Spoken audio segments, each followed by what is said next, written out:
high friends motivation video अमगा लोइनना ख्वाई मयामबु मणिपुरी ज्ञानदा अमुकन्ना वेलकम तौजरी फ्रेंड्स पुंछी खोंगचत्ता माई पाके हाई तारगदी हराव नुंगाइबा पुंछी अमा हिंगे हाई तारगदी पुंछीदा हराव नुंगाइबा खुदिकमक इखुद चनगे हाई तारगदी असिगुम वखल अमा थादोकपा तानी असिगुम वखल कया अमा अइगी पुंछीदा सोइदना खलंगनी असिना मरम ओइदुना अइगी पुंछीदा चौखटपा अमा तंगमदे अदुगा पुंछीदा अहोंगबा अमा लाकपा ngamdana lei फ्रेंड्स करम वानो हाइबदो खंगे हाई तारगदी वीडियो सिबु लोइबा फाव सोइदना येंगु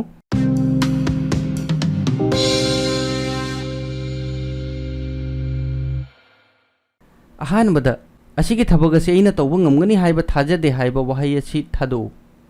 फ्रेंड्स पुंछीदा माई पाकपा अमा ओइगे हाई तारगदी अइगी पुंछीदगी असिगी वर्ड से थादोकपा तागनी मरमदी करिगुंबा थबक अमा तौगे हाइना खलुबदा अइगी थमोइदा असिगी थबक असि तौबा ngamgadra हाइना खल्लगदी थबक अदु तौबा ngamबगी चांस यामना वाटकनी असिना मरम ओइदुना इसागी थाजबा अमदी कॉन्फिडेंस लोइना मांगखि अदुगा थबक अदुदा असोइबा हेक थोकपदा अइखोय असि खल्ली असिगी थबक असि तौबा ngammoy हाइबा अइ हानादगी खंगी फ्रेंड्स ngasiदगी असिगुंबा वखल थादो थबक अचौबसु ओइसनु थबक मचासु ओइसनु थबक असि करम हाइना तौसिगे हाइबदो खल्लु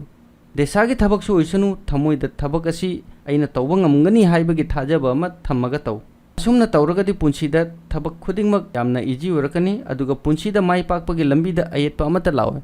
अदुगा अनि सुबदा मीना करी हाइनखिनी वखल असि थादो लेकाइगी खल्लगा चल्लगदी मीना करी हाइनखिनी असि खल्लगा चल्लगदी अइगी थबक थौरम खुदिंगदा मीना पाकफुदुना नोकनी तबा वा कयामसु ताबा फंगनी असि पुनमक्तगी अइना करिगुंबा अइगी थबकता माई पाकपा अमा ओइरबसु लेकाइगी अमदी समाजगी मिसिंगना अइंगोंदा सौनिंगनी अइगी अमांगबा अमदी अइगी कैरेक्टर मांगनबा थबक कयामा तौरकनी अदुदसु अइना अइगी थमोय सोंथबा तौदना अइना तौरिबा थबक अदुदा माई ओनसिनदुना तौरगदी करिगुंबा माई पाकपा मी अमा ओइरा तारगदी असिगी अंगांग असि नोंगमदी सोइदना अचौबा मी अमा ओइरकनी हाइबा अइखोय हानादगी खंगी सुमीना हाइनरकनी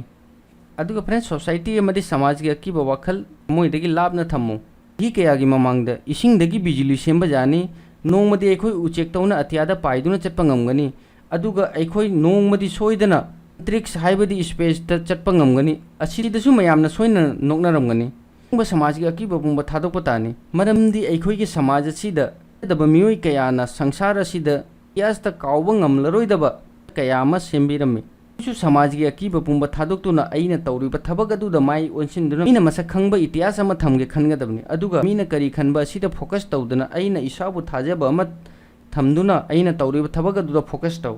अदुगा अहुम सुबदा इसाना इसाबु अचौबा अमा ओइना खनबा अइखोय हाइनद्रा असिगी अंगांग असि यामना पोंगी यामना चाउथोई फ्रेंड्स पुंसीदा माई पाकपा अमा ओइना लेगे हाइ तारगदी कयनुंगदा इसाना इसाबु अचौबा मीनी हाइदुना खलोइदबनी मीगी ममांगदा अई पैसा पाइबा अवात अपा लेतबा मीनी हाइना कैदौनुंगदा खनगनु पाकपगी लंबीदा खोंथारकपगा इमक ngaire हाइदुना चटपा मियोय कयामा लei संसार असिदा अइंगोंदगी हेनबा अतै कनासु लेते असिगुम मी तुंगकोइदे करमबा कांदा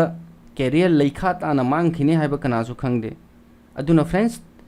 थमोइदा चाउथोकपा वखल खंदना अइना तौरिबा थबक अदुदा माई ओनसिनदुना मीना करी तौदे हाइबा थीदना अइना तौरिबा थबक अदुदा पुंगनिंग चंगना तौगदबनी अइगी मरमदा मीना हाइनिंगबा हाइजसनु तुमिन्ना लेइदुना इंग तपना लेगदबनी अदुदा माई पाकपा मी अमा सोइदना ओइगनी मरमदी अइगी पंथुंग अवांगबा चिंगी चिंगदोननि हाइरबसु पंथुंगी लंबी अइगी खोंग मखादा लेइबनी फ्रेंड्स ngasiगी वीडियो सिगी मरमदा मयामगी अपामबदु कमेंट हाइबिरउ अदुगा वीडियो बु लाइक अमदी शेयर तौबा कौबिगनु मथंगी मोटिवेशन वीडियो अमगा लोइनना